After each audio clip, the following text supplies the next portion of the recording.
I esta vesprada la Junta Regional del PP ha donat el seu suport unànime a Francisco Camps. President, delinqüent! President, delinqüent! En acabar la reunió, el president dels Populars Valencians ha assegurat que és absolutament innocent, ha dit, i ha afegit que serà el candidat del PP en les pròximes eleccions autonòmiques. De fet, ja ha convocat el comitè de campanya que començarà a treballar imminentment. Francisco Camps ha defensat la seva honorabilitat, la del seu partit i la de l'administració autonòmica. Canal 9, on està? Canal 9, on està? El president Francisco Camps ha arribat a la seu del PP acompanyat per l'alcaldessa de València. L'esperava la cúpula del partit enmig de nombroses mostres de suport de militants i simpatitzants.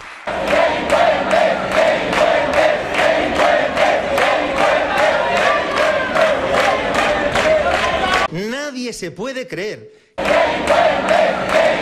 haya podido cometer la tontería de dejarse vender por 3 trajes. Es absurdo. Y como es absurdo, estoy lleno de fuerza y de moral para continuar al frente del Partido Popular y al frente de la Generalitat Valenciana.